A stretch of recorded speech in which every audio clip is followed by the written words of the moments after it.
Nobel శాంతి బహుమతి దక్కకపోవడంతో తీవ్ర అశాంతిలో కూరుకుపోయిన అమెరికా అధ్యక్షుడు డొనాల్డ్ ట్రంప్ కు గంటల వ్యవధిలోనే తిక్కరేగినట్లు కనిపిస్తోంది. ఉరిమురిమి చైనా మీద పడ్డారు. చైనాపై అదనంగా 100% సుంకాల మోత మోగించారు ట్రంప్. ఇది నవంబర్ 1 నుంచి అమల్లోకి వస్తుందని చెప్పేశారు ఆయన. ఇప్పటికే చైనాపై 30% టారిఫ్ వేశారు. ట్రంప్ తాజా నిర్ణయంతో సుంకాల మొత్తం 130% అంటే 130% చేరుకుంది.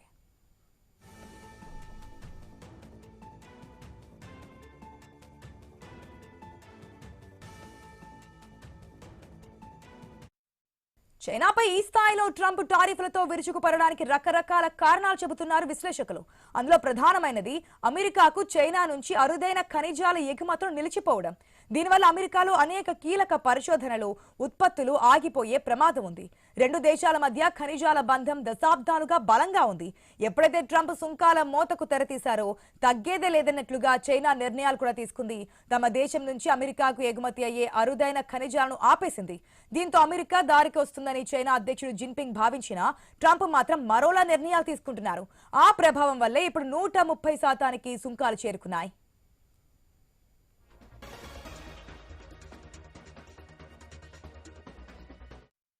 I'm going to be there regardless, so I would assume we might have it. But, they hit the world with something that really is not anything that people are going to do. And it was shocking. I can tell you, Howard and I and Todd, we all, Scott, we were all speaking about it before. And we said, where did that come from? It was just, that was out of the blue, right? Out of the blue, they came up with this whole import-export concept. And nobody knew anything about it. We're going to have to see what happens. That's why I made it November 1st. We'll see what. I'm going to be there. వాణిజ్యంలో China వైఖరిని Trump అస్సలు జీర్ణించుకోలేకపోతున్నారు. త్వరలో China అధ్యక్షుడు Jinping తో Trump భేటీ కావాల్సి ఉంది. ఈ సమావేశంలో రెండు దేశాల మధ్య వాణిజ్య యుద్ధానికి తెరపడుతుందని ప్రపంచ దేశాలు భావించాయి. ఈలోపుగానే ట్రంప్ టారిఫ్ బాంబులు పేల్చారు. దీంతో సమస్య మరింత జటిలంగా మారింది. ఇద్దరు అగ్రనేతల భేటీ ఉండకపోవచ్చేమో అన్న సంకేతాలు కూడా కనిపిస్తున్నాయి. ట్రంప్ కూడా జిన్పింగ్ తో భేటీని రద్దు చేసుకుంటానని హెచ్చరించారు. అప్పట్లో అమెరికా చైనా మధ్య ఒక రేంజ్ లో వాణిజ్య యుద్ధానికి తెర తీయడంతో చర్చల ద్వారా అది కొంత కుదుటపడింది. తాజా పరిణామాలు మాత్రం సమస్యను మరొక అంకానికి తీసుకెళ్లే సూచనలు కూడా కనిపిస్తున్నాయి. మనం చూస్తుంటే ఎప్పటికప్పుడు టారిఫ్లతో భయపెట్టే ప్రయత్నం చేస్తుంటారు ట్రంప్. ఇప్పుడు ఈ నిర్ణయాన్ని తీసుకోవడానికి గల కారణాలు ఏంటి అనే దాని గురించి మాట్లాడదాం. మనతో పాటు ఆర్థిక నిపుణులు పెంటపాటి పుల్లారావు గారు ఫోన్లో సిద్ధంగా ఉన్నారు. నమస్తే పుల్లారావు గారు. చెప్పండి పుల్లారావు గారు, ఏదైతే నోబెల్ శాంతి బహుమతి వస్తుందని చెప్పి చాలా ఆశలు పెట్టుకున్నారు ట్రంప్, అది కాస్త రాలేదు. మరియాకైతే కేటాయించారు. ఫోన్ చేసి విష్ చేసిన వెంటనే ఆమె భావోద్వేగానికి గురయ్యారు. ఆయన చూసాం. సో ఈ ఎఫెక్ట్ ఎట్లా ఉంటుందని చెప్పి అందరూ ఎక్స్పెక్ట్ చేశారు. ఏదో విధంగా ఈ యొక్క ఆవేదనని ఎవరి మీద చూపిస్తారు అని చెప్పి. సో మొత్తానికి చైనా మీద చూపించినట్టు కనిపిస్తోంది. టారిఫ్ అదనంగా 100% అంటే 100% టారిఫ్ పెంచుతున్నట్టు నిర్ణయం తీసుకున్నారు. ట్రంప్ కి ఇంకా దిక్కు లేదు. భారతదేశం మీద సుంకాలు వేశాడు. భారతదేశం మీద ఆయిల్ కొన్నందుకు రష్యా మీద, అది రష్యా తగ్గలేదు, భారతదేశం తగ్గలేదు. ఎవరి మీద చేయాలి కదా. నిన్న సాయంకాలం వరకు మీరు అన్నట్టుగా నిశ్శబ్దంగా కూర్చున్నాడు ఆశతో. ఏదో నోబెల్ ప్రైజ్ ఇస్తాడు ముందలే అందరితో తగు ఎందుకని. ఇంకా అది పోయింది. కోపంగా ఉన్నాడు. నార్వే ఎవరైతే నోబెల్ ప్రైజ్ ఇచ్చారో వాళ్ళని ఏం చేయలేదు. ఎందుకంటే అతి ధనం ఉన్న దేశం. వాళ్ళ దగ్గర $3 ట్రిలియన్ ఫండ్ ఉన్నది ఖర్చు పెట్టుకోవటానికి. ఒక దాదాపు 1 కోటి మంది జనం కూడా లేదు. అలాంటి దేశం మీద ఏం చేయలేడు వాడు.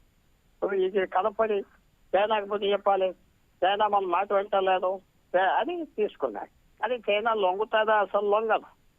చైనా అమెరికాకి అసలు లొంగదు. ఇది ఆయన చేసే పని చాలా తప్పు పని. ఆయన కోపంతో చేస్తున్నాడు. అది ఒక వ్యూహం, ఒక ఆలోచన, ఒక తెలివితేటలు, పోనీ ఒక నక్క వినయం ఏం చూపెడతలేదు. అప్పుడప్పుడు ఏదో అంటాడు మాటలు, మా మిత్రుడు ఇది అన్ని ఉట్టి మాటలు అని తెలుసు. కానీ చైనా లెక్క పెట్టదు. చైనా అమెరికాని అస్సలు లెక్క పెట్టదు. గతంలో కూడా ఈ విధంగా టారిఫ్లు అన్నప్పుడే కదా పుల్లారావు గారు దేనికి భయపడకుండా ముందుకెళ్ళింది. ఎంత బెదిరించినా సరే తగ్గలేదు. ఇప్పుడు మళ్ళీ 100% ఏకంగా 100% అదనంగా విధిస్తున్నారు. అంటే అది ఆయన ఇచ్చే సలహాదారులు అలా పెడదాం అదే ఇస్తున్నారు సలహా. ఆయనకి ఇప్పుడు కూడా మీరు ఒక చూడాలి, దాదాపు 6 నెలలు బట్టి ఆయన ప్రపంచం ఆర్థిక వ్యవస్థ అంతా మార్చేసి ఆయన ఇష్టం వచ్చి చేసినట్టుగా అమెరికాకి నిజంగా అప్పటి వరకు నష్టం జరగలేదు కదా. ఉమ్, మన మీద కూడా చేసేది కదా. ఉమ్, $100,00,000 ఒక్కో వీసాకి అన్నాడంటే మన మీద చైనా కంటే పెద్ద దెబ్బ కొట్టాడు. ఉమ్, చైనాకి అలాంటి భయాలు లేవు చైనాకి. సో మన మీద ఏం తక్కువ చేశాడు, భారతదేశం మీద ఏం తక్కువ చేశాడు. ఎవరైతే ఉద్యోగాలకు వెళ్తారో అక్కడికి సంవత్సరానికి 1,00,000 మంది కొత్త వాళ్ళు, వాళ్ళ గురించి మన ప్రభుత్వం ఇంకా మర్యాద ఇస్తుంది అమెరికా. ఇంకా ఉమ్, లేకపోతే అవతల పో అంటారు. మీకు మన భారతదేశం చరిత్ర 1947-8 స్వతంత్రం వచ్చినప్పటి నుంచి అందరూ ఆశ్చర్యపోయేది ఏంటంటే ఆ రోజుల్లో కూడా తిండికి గింజలు లేకపోయినా ఇతర దేశాల నుంచి కొనుక్కోవటం అడుక్కోవటం కూడా చేసినంత పొగరేంటని. పొగరు కదా, అది ఆత్మగౌరవం.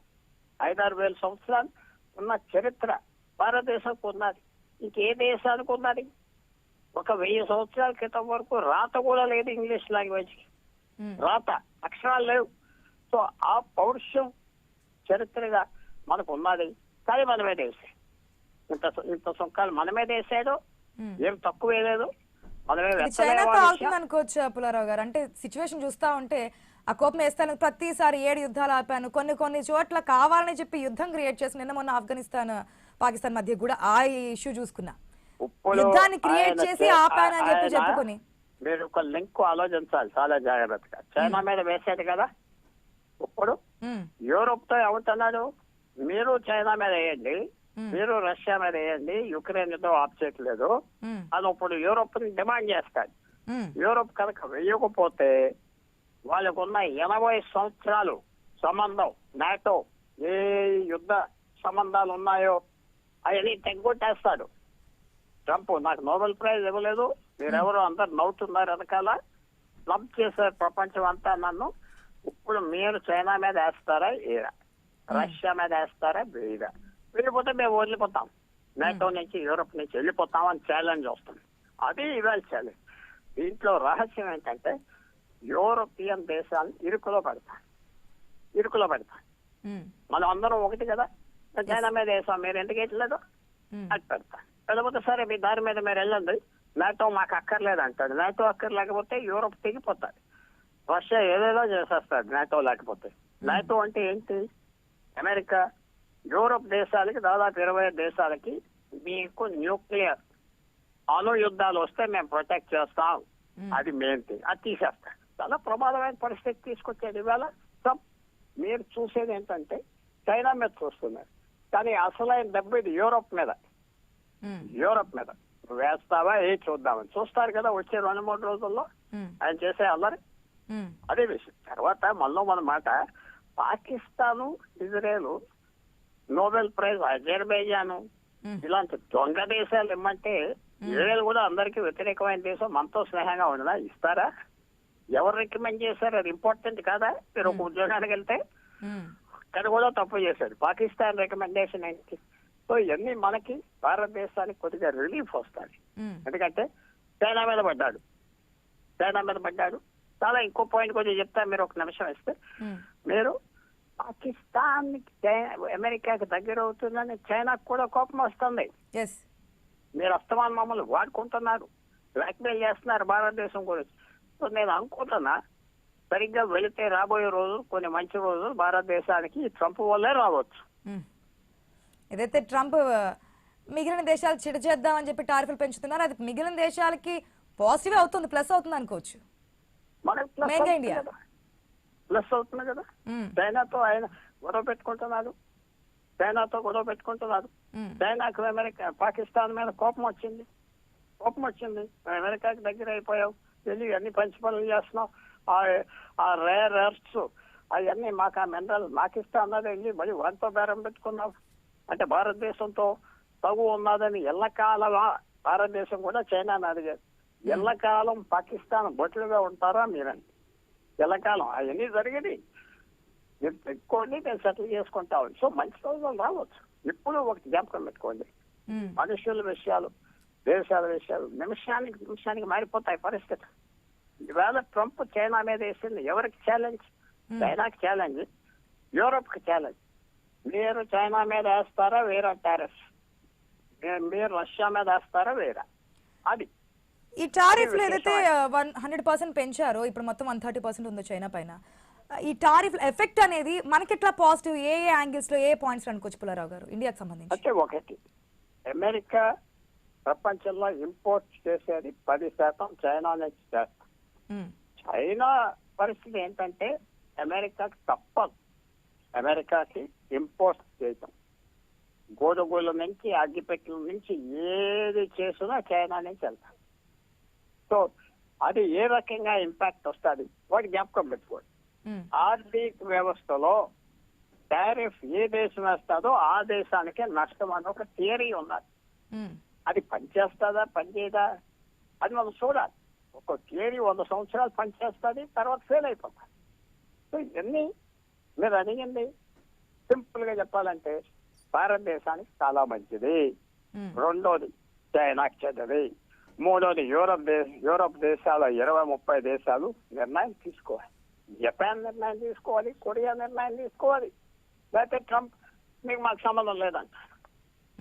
వాళ్ళు నష్టపోతారు. విశేషంగా వాళ్ళకి రష్యా మీద ఏమో భయం ఎప్పటి నుంచో. మీరు అందరూ ఏమనుకుంటారంటే ఏదో తెల్లోళ్ళు చాలా టేబుల్లో కూర్చొని భోజనం చేస్తారు అనుకుంటారు. గత 200 సంవత్సరాల 100 సంవత్సరాలు తీసుకోండి, 10 కోట్ల మంది చచ్చిపోయారు యూరోప్ యుద్ధాల్లో. 10 కోట్ల మంది. వాళ్ళు 1945 నుంచి శాంతిగా ఉన్నది. ఆ శాంతి ఇప్పుడు యుక్రెయిన్లో చూస్తున్నారు. ఎన్ని లక్షల మంది చచ్చిపోతున్నారు. సో మీరు ఏదో యూరోపియన్లు తెల్లోళ్ళు ఏదో ఇంగ్లీష్ మాట్లాడతారు, ఇలా ఎలా మాట్లాడతారు, మన దేశం వాళ్ళు అసలైన జంతువులు, యుద్ధ జంతువులు.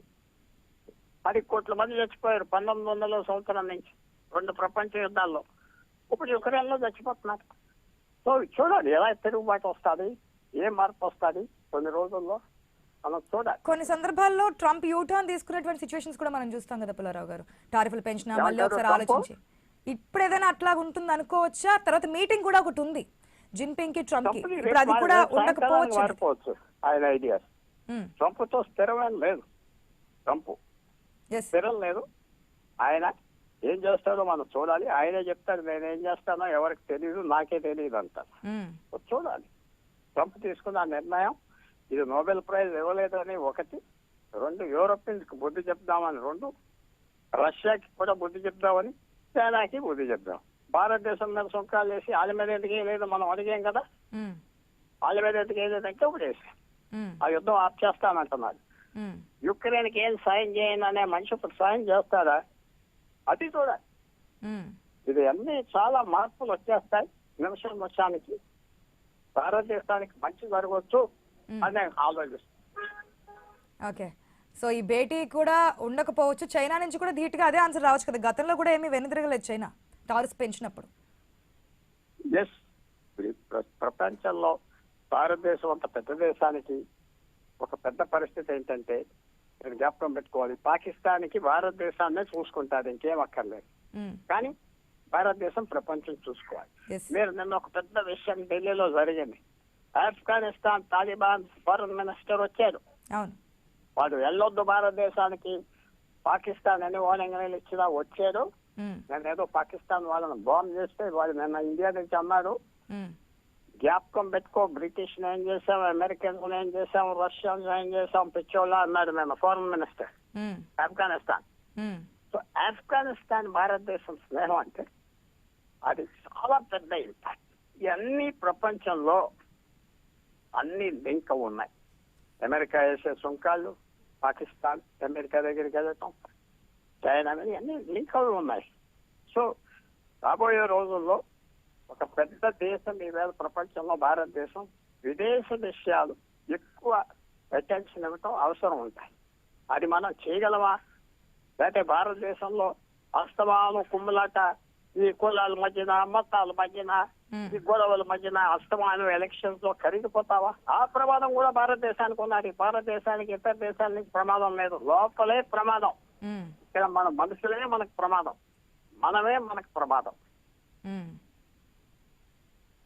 ఇప్పుడు ట్రంప్ ఇక మీద ఏ నిర్ణయాలు తీసుకుంటారనేది కూడా డౌటే, ఎందుకంటే ఇప్పటికే చాలా కోపంగా ఉన్నారు. కాకపోతే ఏదైతే మారియా చేసిన స్టేట్మెంట్ కూడా మనం ఇక్కడ ఒకసారి చూస్తే, ఆమెకు వచ్చిన నోబెల్ ప్రైజ్ ని ట్రంప్ కి ప్రజలకు కూడా అంకితం ఇస్తున్నా అన్నారు. అంటే ఆయనకి రాలేదు కాబట్టి ఈ విధంగానైనా సాటిస్ఫై చేయాలని అనుకున్నారా, లేకపోతే ఏంటనేది అదొక పాయింట్. అప్పటికైనా శాంతిస్తారా అనేది. ఈ విధంగా యూరోప్ మీద కసితో ఉన్నాడు. యూరోప్ ఆయన చూసి నవ్వుతారని తెలుసు. ముందలు మర్యాదగా ఉన్నట్టుగా అందరూ వెనకాల నవ్వుతున్నారు. వీడు ఒక అడిగు మనిషి అని, వీడు 3 సంవత్సరాలు ఉంటాడు పోతాడు, మనం సంగతి చూసుకున్నాం అంటున్నారని తెలుసు. వాడంటే ప్రేమ లేదు. సో నోబెల్ ప్రైజ్ ఇవ్వటమే ఇచ్చేస్తాడు అనుకున్నాగా, బెదిరించాడు. నార్వేజియన్ ప్రధానమంత్రితో మాట్లాడాడు, మీకు నోబెల్ ప్రైజెస్ అన్ని స్వీడన్ ఇస్తారు, ఈ ఒక్క ప్రైజ్ పీస్ ప్రైజ్ నార్వేనేమన్నారు. సో నార్వే ప్రభుత్వం ఒక కమిటీ ఫామ్ చేసి చేస్తారు. వాళ్ళు తలుచుకుంటే ఇచ్చేయచ్చు. నేను సగం ఇస్తారనుకున్నా. కమిటీ కూడా చెప్పింది కదా, అంటే జనవరి 31 లోపు, అంటే ఏదైతే నామినేషన్స్ వచ్చాయో అది టైం అయిపోయింది, వచ్చింది, మేము దాన్ని కన్సిడర్ చేయలేకపోతున్నామని వారికి పడేస్తారనుకున్నా. ఎందుకంటే వాళ్ళతో గొడవెత్తుకు ఇచ్చేస్తే ఊరుకుంటాడు 1 సంవత్సరం. యూరోప్ అలాగే చేస్తారు. వాళ్ళు ఇచ్చిన నోబెల్ ప్రైజెస్ ఏం పెద్ద గొప్పగా ఇవ్వలేదు. మహాత్మా గాంధీకి 47లో ఇవ్వమన్నారు, 47లో ఇవ్వలేదు. ఎందుకంటే పాకిస్తాన్ ఇండియా ఏదో గొడవ పెట్టుకుంటున్నారని ఇవ్వలేదు. అప్పుడు 48లో నోబెల్ కమిటీ అన్నది ఇంత తప్పు చేసాం ఆయనకి ఇవ్వలేదు, ఈ తప్పు తీరదు అన్నారు. అదే పెద్ద గొప్ప ఏం చేయలేదు, ఇష్టం వచ్చిన వాళ్ళకి ఇస్తా ఉంటారు. అది ఇప్పుడు ఈ నోబెల్ దాని గురించి కూడా ట్రంప్ కొన్ని కామెంట్స్ చేశారు కదా పుల్లారావు గారు. అంటే నేను ఇప్పుడు కూడా రాజకీయాలు చేస్తుందని చెప్పి అనుకుంటున్నాను, మాకు రాజకీయాలు కాదు శాంతే ముఖ్యం, నేను ఈ విధంగానే ముందుకెళ్తానని చెప్పేసి. అలా కరెక్ట్ కాదు. 5-6 సంవత్సరాల క్రితం ఇథియోపియన్ ప్రధానమంత్రికి ఇచ్చారు. ఎందుకు ఇచ్చారో ఎవరికి అర్థం అవ్వలేదు. ఏదో శాంతి ఒక దేశం మధ్యన తీసుకొచ్చేది. కానీ నెక్స్ట్ మంత్ వాడు అందరి దేశాన్ని బాంబు చేశాడు ఇథియోపియన్ ప్రధానమంత్రి. సో ఇది పెద్ద నీతిగా ఆలోచించి చేసేది కాదు. వాళ్ళు ఇవ్వకూడదు అనుకున్నారు నార్వేజియన్, ఎందుకంటే వాళ్ళు బెదిరించి తీసుకున్నారు అనుకుంటారని. అందుకునే ఇవ్వలేదు. వాడు క్వైట్ గా వెళ్ళి మాట్లాడించుకుని ఉంటే ఇచ్చేద్దరు వాళ్ళు. అది వాడుకుంటారు ఆ ప్రైజ్. అందువల్ల ఎన్ని మార్పులు వస్తున్నాయి, మనం చూడాలి ఎలా జరుగుతుందో పరిస్థితి. భారతదేశానికి ముఖ్యంగా ఇతర దేశాల కంటే మన దేశంలో జరిగే గొడవలో మన దేశంలో ఉన్న అతి తెలివితేటలు ఉన్న రాజకీయ నాయకులు, అదే ప్రమాదం, చాలా ప్రమాదం. ఇప్పటి వరకు అయితే ఇండియా మీద ఎటువంటి ఎఫెక్ట్ చూపించలేదు. ఆఫ్టర్ ఏదైతే నోబెల్ ప్రైజ్ తర్వాత ఆయనకు రాలేదన్న కోపం ఏదైనా సరే చైనా మీద చూపించారు, కానీ ఇండియా వైపు రాలేదు. అంతకుముందే అంతా అయిపోయింది కాబట్టి ఒకవేళ వచ్చిన ఎదుర్కోవడానికి ఇండియా సిద్ధంగానే ఉంది. ఇక మీద ఎట్లా ఆలోచిస్తారనేదే ఒక ప్రశ్నార్థకంగా మారింది. ట్రంప్ ఆలోచన విధానం ఎట్లా ఉంటుంది, యూటర్న్ తీసుకుంటారా లేదంటే ఇంకా ఏదైనా ఎఫెక్ట్ చూపిస్తారా అనేది ఈవేళ రేపు ట్రంప్ చూడాలి. ఒక దెబ్బతిన్న పులిలాగా ఏమన్నా చేస్తాడా, ఇంట్లో పడుకుంటాడా చూడాలి. ఎందుకంటే అందరు నవ్వుతున్నారు. ఆ దేశంలో కూడా ఆయన అవమానం చేస్తున్నారు కామెడియన్లు అందరూ. అక్కడే నిన్నటి నుంచి మొదలు పెట్టారు, టీవీలో న్యూస్ పేపర్లో గీతకారాలు. సో ఏ రకంగా పొంగిపోతాడు చూడాలి. మన మీద ఏం పెద్ద కోపం లేదు, మన మీద కోపం తీర్చుకున్నాడు ఆల్రెడీ. అవును, $1,00,000 వేసాడు ఒక్క ఇండియన్ వీళ్ళకి. అవును, ఎంత చేయాలో చేశాడు, ఇక చేయగల డ్యామేజ్ లేదు. ఏం చేస్తాడు? ఎప్పుడు మీరు జ్ఞాపకం పెట్టుకోండి, కరెక్ట్ అనేది బెదిరింపు అనేదిలోనే ఉండాలి. యాక్షన్ తీసుకున్నాక ఇంకా బెదిరింపుకి యాక్షన్ కి వాల్యూ లేదు. ఆ యాక్షన్ భారతదేశం మీద తీసుకున్నాడు, ఇంకేం చేస్తాడు? వాళ్ళ ఏం చేస్తాడు? అయిపోయింది. తప్పు మనం చేయగలం ఏం లేదు, ఏదో చిల్లర మార్పులాగా చేస్తాడు, అవతల పొమ్మంటాడు. వాళ్ళని చేయకుండా ఉంటే ఆ $1,00,000 ఒక వీళ్ళ మీద వేయకుండా ఉంటే వాడికి పవర్ ఉండేది. బెదిరింపు నుంచి యాక్షన్ తీసుకునే శక్తి ఉంటే పవర్. ఎప్పుడైతే యాక్షన్ తీసుకున్నాడో ఇంకేం చేస్తారు? మన మీద చేయలేదు, చిల్లర పనులు చేస్తా అక్కడక్కడ, అంతేగాని ఇంక అయిపోయింది. మన మీద యాక్షన్ తీసుకునేది ట్రంప్ ఏం చేయలేదు. మిగతా దేశాల మీద కూడా ఆ దేశాలు లెక్క పెట్టరు కూడా. లెక్క అమెరికా మీద. Thank you so much Pullarao గారు మీ అభిప్రాయాన్ని వ్యక్తం చేసినందుకు. సో చూద్దాం ఈ 2 days లో ఎటువంటి అభిప్రాయాన్ని వ్యక్తం చేస్తారు, ఆయన ఆలోచన విధానాలు ఏ విధంగా ఉంటాయి, టారిఫ్లకు సంబంధించి ఇంకా ఏదైనా ఎఫెక్ట్ చూపించే విధంగా ముందుకెళ్తారా అనేది. ఇవి bulletin updates. Keep watching I news. నమస్తే.